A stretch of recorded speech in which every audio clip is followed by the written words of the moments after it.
Hello student, today we start a new lesson number 8, composition of and structure of atmosphere।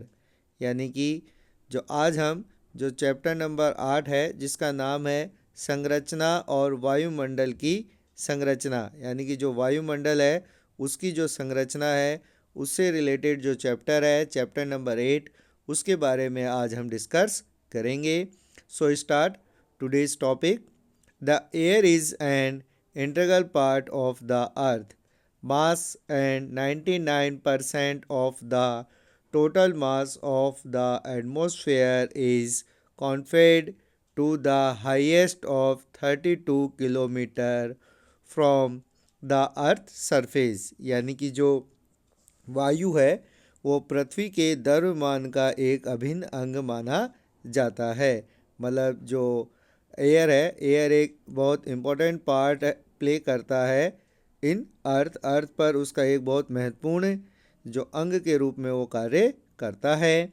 और वायुमंडल के कुछ द्रव्यमानों का 99% पृथ्वी की सतह से 32 किलोमीटर यानी कि लगभग 32 किलोमीटर की ऊंचाई तक सीमित है।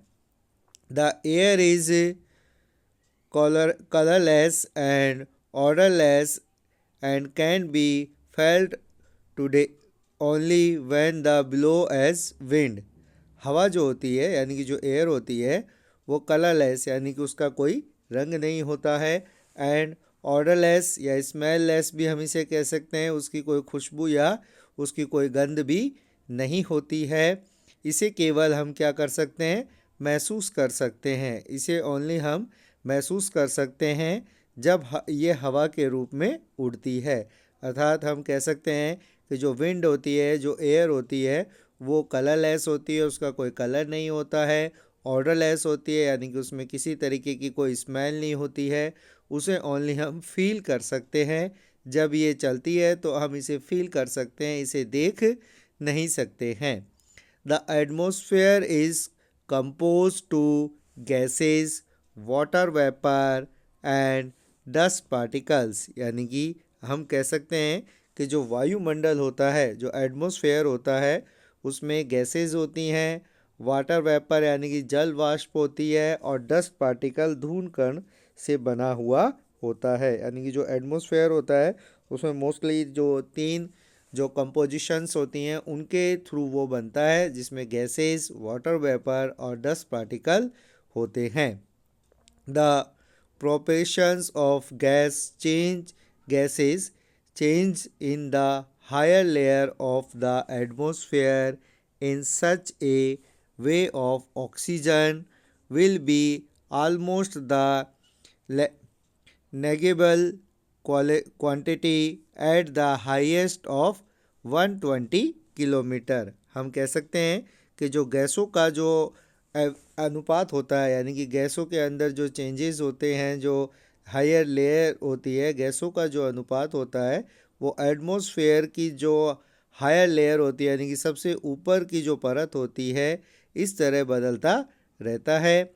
उसमें 120 जो किलोमीटर की जो हाइट है, 120 किलोमीटर की हाइट पर जाकर ऑक्सीजन की जो क्वांटिटी है वो अराउंड ज़ीरो हो जाती है, ना के बराबर ऑक्सीजन होती है। इट मीन्स जैसे ही हम 120 किलोमीटर की हाइट पे जाते हैं तो ऑक्सीजन वहाँ पर जाकर ज़ीरो हो जाती है।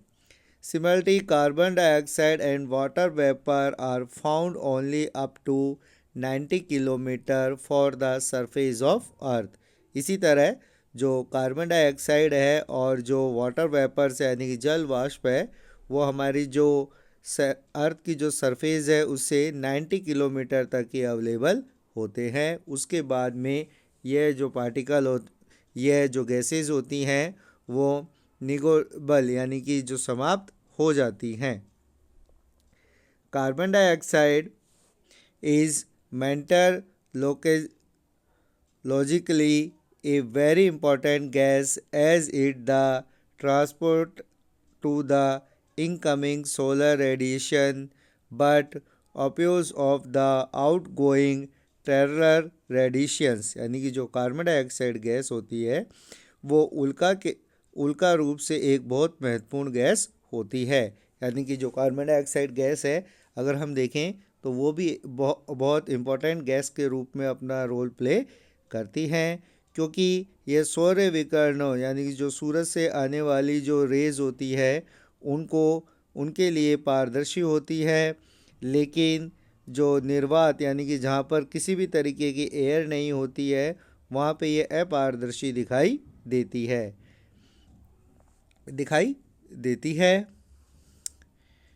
Traditional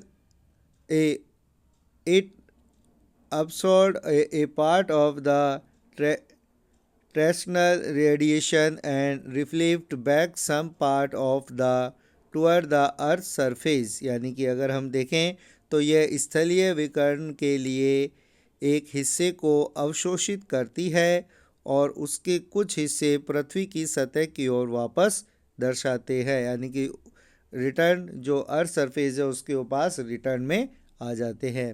it is largely responsible for the green house effect.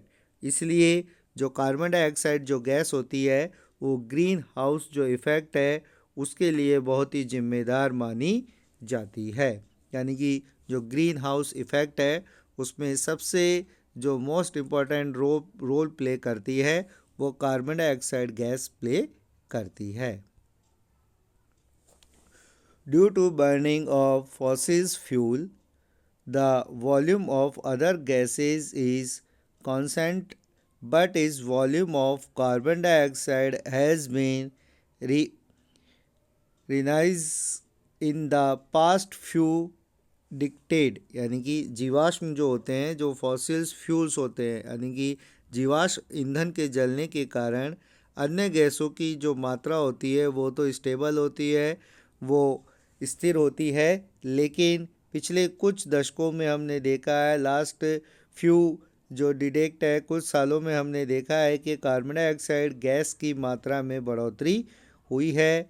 इससे जो हवा का तापमान भी बढ़ा है। It is also increase the temperature of the air. यानी कि जो जीवाश्म ईंधन होते हैं उनके जलाने से जो गैसेज होती हैं जो और गैसेज है वो तो स्टेबल रहती है, बट जो कार्बन डाइऑक्साइड गैस होती है उसकी मात्रा उसकी जो क्वांटिटी है वो इंक्रीज़ हुई है। इसी के कारण जो एयर का जो टेम्परेचर है वो भी इंक्रीज़ हुआ है। यानी कि जो गर्म हवाएं हैं उनके टेम्परेचर में ज़्यादा बढ़ोतरी हुई है। Oxygen is another important component of the atmosphere. अब जो हम कहते हैं ozone is another important component of the atmosphere. यानी कि जो ओजोन है वो भी वायुमंडल का एक महत्वपूर्ण घटक के रूप में माना जाता है।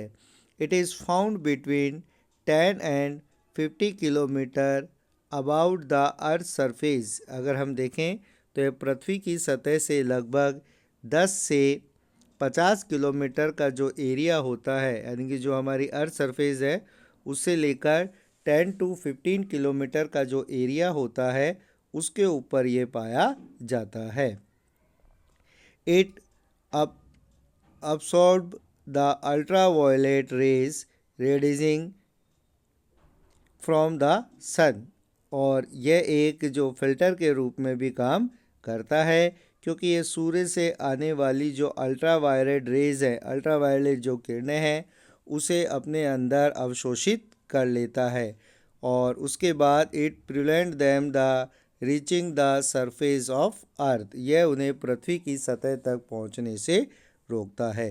इट मीन्स जो ओजोन लेयर होती है वो जो सूर्य से आने वाली जो अल्ट्रावायलेट रेज हैं उन्हें फ़िल्टर करता है, उन्हें रोकता है, अवशोषित कर लेता है, जिससे कि पृथ्वी पर वो जो रेज़ है वो नहीं पहुंच पाती है और उससे होने वाला जो खतरा है वो बहुत कम हो जाता है। तो इससे हम कह सकते हैं कि जो ओजोन है वो भी एक इम्पॉर्टेंट कंपोनेंट है एटमॉस्फेयर का, और ये मुख्यतः जो अर्थ सरफेस है उससे 10 to 15 किलोमीटर अबाव हमें इसे देखने को मिलता है, जो सूर्य से आने वाले अल्ट्रावायलेट रेज़ को अपने अंदर अब्जॉर्व कर लेता है, जिससे कि उससे होने वाली जो अल्ट्रावायलेट रेज हैं उससे होने वाली जितनी भी हमारे जो प्रॉब्लम्स हैं अर्थ पर, उसे रिड्यूस किया जा सकता है।